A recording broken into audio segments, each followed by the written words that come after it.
2012 সালের এপ্রিল মাসে রাজনৈতিক বিবেচনায় 2 দফায় 9টি নতুন ব্যাংকের অনুমোদন দেয় মহাজোট সরকার। প্রথম পর্যায়ে 3টি এনআরবি ব্যাংক এবং পরে আরও 6টি ব্যাংকের প্রাথমিক অনুমোদন দেয় কেন্দ্রীয় ব্যাংক।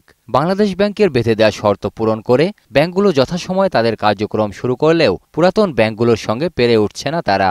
আমানত সংগ্রহ, ঋণ প্রদান এবং এলসি খোলার ক্ষেত্রে এরই মধ্যে চ্যালেঞ্জের মুখে পড়েছে নতুন ব্যাংকগুলো। 3টা বড় ধরনের সমস্যা আমরা ফেস করতেছি। আমাদেরকে পুরানো ব্যাংকের থেকে একটু বেশি রেট দিয়ে ডিপোজিট সংগ্রহ করতে হয়, আর লেন্ডিংয়ের সময় আমি ওর সঙ্গে এমনভাবে কম্পিট করতে আমাকে একটু কম দিতে হয়। বড় বড় এলসি আমরা করতে পারতেছি না, যেহেতু আমরা কনফার্মেশনের কোনো ব্যবস্থা এখনো করতে পারি নাই। নতুন ব্যাংকগুলোতে অপারেশনাল দুর্বলতা, বাজারে অধিক তারল্য প্রবাহ, বিনিয়োগ স্থবিরতায় ঋণ চাহিদা না থাকার পাশাপাশি রাজনৈতিক বিবেচনার বিষয়টিও অনেকাংশে বাধার সৃষ্টি করছে। অপারেশনাল কিছু উইকনেস আছে।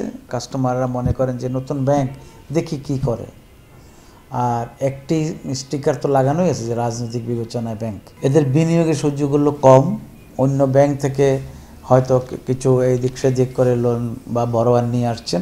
বিশেষজ্ঞরা বলছেন, ব্যাংকিং সেবায় নতুনত্ব আনতে না পারলে যে লক্ষ্য নিয়ে নতুন ব্যাংকের অনুমোদন দেওয়া হয়েছিল তা ব্যর্থতায় পর্যবসিত হবে। নতুন করে সৃজন মানে ইনোভেটিভ প্রোডাক্ট বা নতুন কোনো উদ্যোক্তাদের কাছে রিচ করার সেই ব্যাপারে খুব সচেষ্ট হচ্ছে বলে আমি মনে করি না। গতানুগতিকভাবে ব্যাংকে সাথে করলে তাদেরকে খুব বেশি দূর এগোতে পারবে না। রাজনৈতিক প্রেক্ষাপটে অনুমোদন পেলেও অন্যদের সঙ্গে প্রতিযোগিতায় টিকে থাকতে হলে নতুন ব্যাংকগুলোকে পেশাদারিত্বের পরিচয় দিতে হবে বলেও জানান তিনি।